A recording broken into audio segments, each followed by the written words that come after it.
Hey guys, before we start this video, I just want to remind everybody that 10 days ago on November 13th, 2021, I announced a video for my 2,000 subscriber giveaway stating that this is going to be given away. I decided I'm going to do it on December 13th, a month from that date. So if you're seeing this before December 13th, 2021, make sure you subscribe, go leave a comment on that video, and you have a chance to win this Scx24 brand new in the box. Good luck to everybody who's entered, and again, all you have to do is leave a comment and subscribe and you're entered to win. Now let's jump into the video. What's going on, guys, and welcome back to Upper Left RC. Today I'm going to go over a little more in depth on my Scx24s and get a little bit of run video footage. I set up some rocks over on my windowsill for like a little obstacle course crawling style setup. So I've done even since my last video, I've done significant upgrades to this thing. I kind of went a little crazy. I got excited about them again, and so I wanted to go over what I did for you for them. So first things first is these wheels. These are Mickey Thompson Baja MTZs by Injora. They're pretty nice, actually. I've heard that Injora wheels can be a little stiff, a little not very grippy, and I guess that depends on the certain type of wheel. So far, these are actually really nice, and they are pretty much exact clones of the rock creepers, I noticed. So if you see the pattern, it's pretty much identical, the middle pattern and exterior pattern. And then from the side, let's do one of these. You can see they've got the same pattern on the edge of the wheel as well. So Injora Mickey Thompson Baja MTZs are essentially Baja Claws by RC 4-wheel drive. And I'm not sure, I think these must be officially licensed if they're Mickey Thompson, but I did notice that once I got them. I've got a few other wheels on the way that I want to try, or tires rather, but I've got the RC 4-wheel drive steel stamp bead lock wheels reversed. I put a short up on my channel. I'm sure some of you saw it. I don't know why I never thought of it. I was watching someone's video. I saw a set of wheels like this, and I thought, oh, deep dish ones. I've looked for those before. I couldn't find any really. And then noticed that they're just the regular RC 4-wheel drives with the mounting bracket moved to the back side of the tire. So I think those look cool. Gives it a good wide stance. Let's take a look inside. So this is my FuryTech Lizard and Surpass motor. The Surpass is a little bit smaller than the Komodo that FuryTech offers. Got it back before they had their own option. I really like this one. One of the things I did was properly notch out the frame so that it spins freely without rubbing on it. I also chopped the front of the frame off. I took the frame rails and chopped them right there so that the servo isn't binding with them. I no longer have a front bumper other than the one glued onto the front here, so didn't have to worry about anything mounting there. Really frees this up. This doesn't bind in between the frame rails anymore, which is nice. Hot Racing shocks, Emax servo. I did the Hot Racing servo plate, servo mount. It's kind of hard to tell, but you can see on the bottom there. Swapped it out for the plastic one. I've also got Trial. I swapped the Hot Racing brass steering knuckles for the Trial ones because they're black. I like the all black look. I've got the Trial brass weights on the side of the frames now as well. I think they weigh about as much as the standard brass ones that were unbranded that I had on all my trucks, but I just like the black versus the brass better. Hot Racing high clearance links. I've also got the Trial drive shafts. You can always tell what's Trial and what's not because they brand the ever-loving crap out of it with their name, which is fine. So I've got the aluminum drive shafts. I've got the Hot Racing aluminum plate on the bottom. Aluminum axles, actually, which I really like. These axles... Okay, so they're TCRC is the brand. I'll put a picture of them on the screen here from the Amazon post I got them. They're $30 for both axles, and I wasn't sure how good a quality they were going to be at $30 compared to like some of the Hobby Plus ones I've seen for $40 per axle. you get $30 for both of them, $15 an axle essentially, which is super cheap compared to the rest of the market. So I figured I'd try them out, and they're awesome. Great quality. The fitment is great. Everything slid into it awesome. The one thing I will say is they have aluminum covers, but if you're looking to swap this out for like a weighted aluminum cover, like a Trio one, similar to this, you know, the big chunky ones, or even like the brass ones from Hot Racing, they don't fit on here. The clearances and the tolerances for the rear axle, the problem is how close this nut sits to the edge of this right here. On the weighted axle covers, or differential covers, sorry, you'd have to like shave them down a little bit, which you could do. It's not a problem. I plan on actually doing that for these and getting some of the weighted ones on here, just because I like, you know, the heavier the better. But I just haven't messed with that yet. So I put the stock aluminum covers on there. But yeah, everything is nice and solid. You still get the same amount of play as you do with the plastic ones, which is good. You don't want any binding or anything. They're nice and smooth. I haven't had any issues with them yet. So I would highly recommend those for anyone who's looking for some metal axles. But essentially, we've gone all metal. I think most of it's aluminum or brass, but all metal for the bottom here. The only thing that's still plastic, I believe, is the battery tray and the ESC tray, or ESC tray. Everything else I've done some sort of metal on with this one. It's quite heavy. I don't have a scale to weigh it, but just know that it's heavy. So we're gonna crawl with that one on the rocks. And then we're probably also gonna take the Chevy on the rocks as well. So the Chevy, I've done also similar upgrades. I like the all black, so most of the stuff is just swapping out for Trio stuff. I've got the carbon fiber chassis, which I did verify. This actually is carbon fiber. Originally when I did the video installing it, I didn't think it was real carbon fiber for the price I paid, but it is. I didn't think it could be that cheap. But this has the Trio side weights as well. It has Trio wheels. I saw these, I really like them because the color matches the body really well. This gunmetal gray matches the gray on the truck phenomenally well. Trio weights, unbranded aluminum skid plate. I think this was like $6 versus the Hot Racing one, which is like 20. Again, it was one of those things where I figured I'd order one, try it, see how I felt about it, and this was on Amazon as well. I'll try and remember in editing to post a picture of that on the screen here now. I'll even try and put links in the description if I remember to, otherwise it's all Amazon. But this was way cheaper. The fitment is still awesome. It's exactly the same as the Hot Racing one, and if you compare the two, actually, they even look identical. So the Hot Racing one has this little cutout, has these metal slides here, but it says Hot Racing in the middle. This has the exact same little slides on the side. I swear these are like printed or machined at the exact same place, and Hot Racing charges more for putting an HR on it because they're identical. Trio drive shafts, Hot Racing arms on this as well, but they're not the high clearance ones. These are the ones that just have the measurements on it from Hot Racing.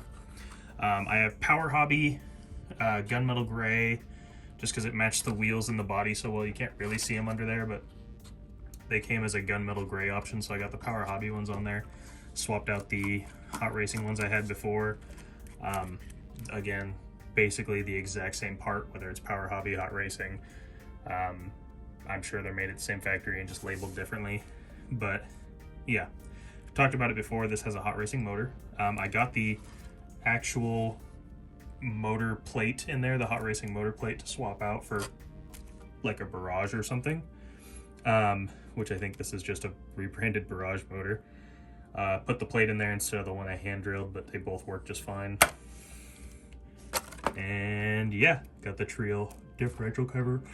Oh wait, excuse me guys, sorry, but I really like the gunmetal on here, so we'll crawl with that one. And then the last one I'm gonna crawl with is the deadbolt. I'm bringing this thing back. It has been a while since I've had this thing out. I actually had to rebuild this from nothing.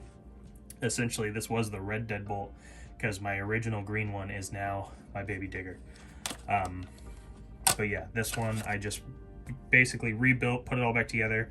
I'm using some of the brass parts I've had on other ones. I got some Trio weights for this as well. I just went on a shopping spree. Got the Hot Racing aluminum mount for the body here. hot racing shocks, hot racing steering, Emax servo. This is the barrage motor in here with the custom modified plate that I had in the Chevy before. It's just one that I hand drilled. It's sketchy, but it works great. And then these wheels, actually, these wheels and tires, I love. They fit this thing well, and they're bigger than most of these. And even the stock wheels, let me grab one of the stock ones. So these are the stock wheels that it comes with. They're a little bit bigger than the stock wheels as well. So some people are gonna ask, what are these? These I tried to put on some RC four-wheel drive and trail rims, but they won't fit. They only fit with this specific rim. But these came off of this guy right here. This is the Easy RC Patriot, and or you can also get it off of this same thing. These are the wheels right here, they match. Just one's cleaner. This is the FMS Katana 1/18 scale. Even though it's 1/18, these wheels fit amazingly well on the deadbolt because it's a high clearance 124 scale, and they're super soft. I mean, you can see it has tire flex just sitting here. Very, very soft, supple tires. So I haven't crawled with these yet, but I'm excited to. So we're gonna throw this one in the ring as well. We'll get all three of them going. All right, so we're gonna start with the deadbolt, just because it's the least modified. You'll notice the lights underneath is because I took the front bumper off, put it on the Betty. I've got another front bumper on the way, one of the hot racing aluminum ones. So that's why that looks like that. The lights are just tucked under there, but let's get this thing rolling. These massive wheels, it's gonna have great ground clearance.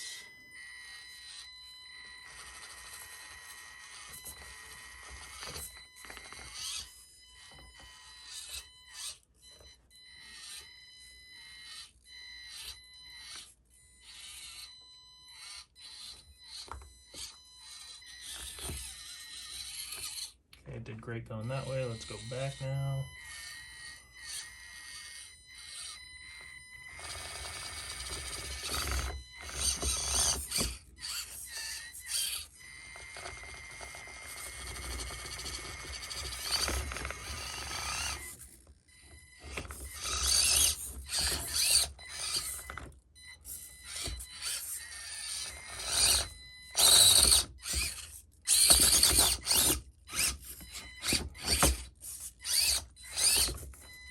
There we go.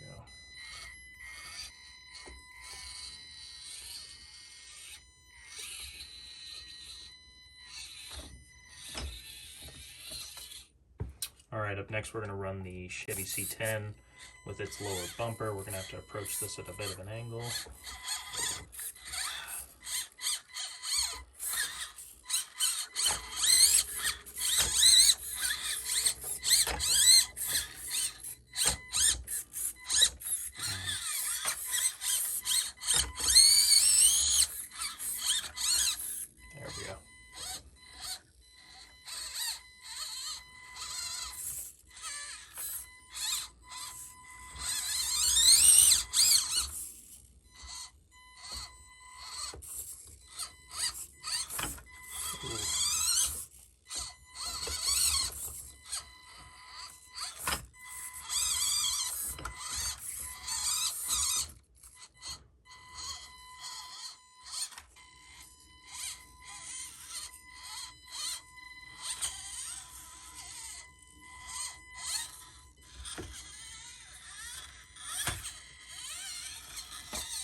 All right, guys, if I'm honest, this is the one I'm the most excited about because of its slow crawlability. I'm not even going to touch the throttle on the controller. I am simply going to turn the throttle gain up until it starts to move. And we're gonna set the controller right here. We'll move it once it's in the way, but I'm just gonna control the camera. We're gonna let it drive on its own and see if it can get up that thing on its own. Actually, let's put the controller back there. And yes, that is the only controller I have for this Jeep. I just want to see if it can get up on its own. The other mod I forgot to tell you guys about is this has a Treel overdrive in the front axle as well. So let's see. This is the new Scx24 challenge. The autopilot challenge. Can you just turn it on? And I guess the stock controller doesn't have the option, but can you just, if you have this setup and a controller with this, turn it on, turn the throttle on and let it drive on its own, see if it'll make it. Looks like we're hitting a bit of a speed bump here. And I like how you can see under there that surpass motor just slowly spinning away. I don't think we're gonna have the grip to do this. Maybe if we move that back a bit, yeah. Looks like it was just in the right spot to stop it. But guys, this is the reason you get the Fury Tech. If you're at all interested or you're gonna do one mod, let it be ordering a Fury Tech and installing it, because it is crazy the amount of slow speed you can get out of it. Looks like we're caught again. I slightly modified this to put this background here so it wasn't super reflective from the window, but there we go. Hook that front tire up there. So it's not 100% autopilot or working the way I had hoped, but it's still pretty impressive that it can just kind of slow crawl its way across here. If you guys are interested in seeing more challenges where I just set up some sort of straight line course, set this thing on what I'm gonna now call autopilot and see if it can do it without any of my input, I think that'd be fun to do. If you guys are interested in seeing something like that, let me know in the comments. I think that'd be a cool thing to do. And for anybody else who has the ability to do that, give it a shot. I do like that it frees me up, and I'm actually gonna take the camera out of the tripod and just get some good footage of this thing since I'm hands-free. Controller's still back there. Got a little motor just spinning in there.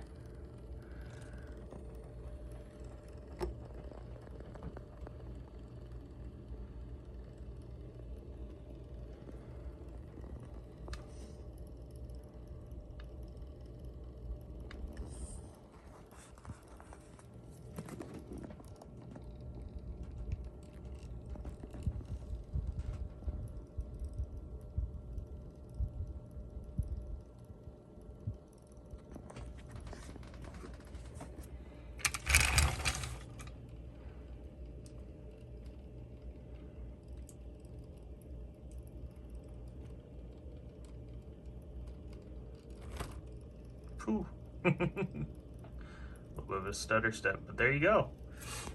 That was, for the most part, on its own. All right, guys, we're gonna turn it up just a little bit because that was crazy slow. There we go. That's a good speed. Again, holding the camera, other hand free. Just gonna let it do its thing and see if it can make it. Just need that front wheel to grip.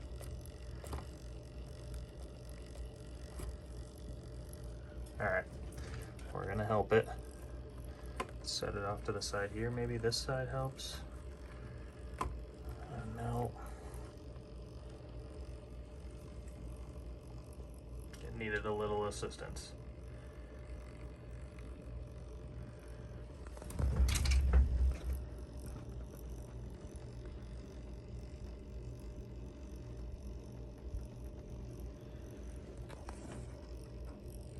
But for how much I love driving these things, it's actually really fun to let it drive itself as well. I have just as much fun watching it as I do driving it. It is going off the course. Probably should have checked the trim on it, make sure it was driving straight. Move the controller out of the way. and watch it finish. I will say, since I've installed the Trail Overdrive, which I did probably, I don't know, 2 days ago, I've driven it a little bit here, messing with these rocks. I've moved them around a bunch of different ways. I know it's kind of boring the way it's set up. I'm still working on trying to get something cool that I can do with them here. But the Trail Overdrive gear, I'm not sure I like it. I'm sure there are benefits and there's a good reason to have overdrive. Let's turn this back to 0. I'm sure there's a reason to have overdrive gears and a benefit to having them, but I just am not sure that I like it. I tried it, and for a lot of the crawling I do, it seems like you're purposely causing slip on one of these two sets of wheels, whether this one is caught. So for example, one last little rant before we end the video. Like when I'm going up here, if these wheels are having a hard time getting traction, these ones are spinning at a higher rate and you're breaking traction a lot quicker with these. And vice versa, if these have really good traction and these ones aren't spinning the same speed, you're kind of just dragging them along, and that makes things more difficult to climb than it should be. When they're spinning at the same rate, you're either going to lose all traction all at once for all 4 wheels, in which case it'll slip and then hopefully regain traction and continue, or you have constant traction and control with all 4 wheels spinning at the same rate. When one is spinning faster than the other, it's one of them has to be essentially not having any traction. You're either dragging this one or spinning these ones too fast while these ones are slowly dragging along. So the real world application of having overdrive, I'm not sure what that would be for. I know people said on my double barrel shocks video that if you overdrive the front, it'll keep the front end pulled tight and keep the suspension pulled down. That may be very true. I'd like to test that here in the near future while I have it installed before I take the overdrive back out. But yeah, I hope that was fun. Hope you guys enjoyed. That was just my 3 main little Scx24s. I'm working on stuff with the Betty right now. But yeah, I want to get my indoor courses going. I've got another one I've been working on, a mini course, so that'll be coming out here shortly. Yeah, thanks again, guys. Peace.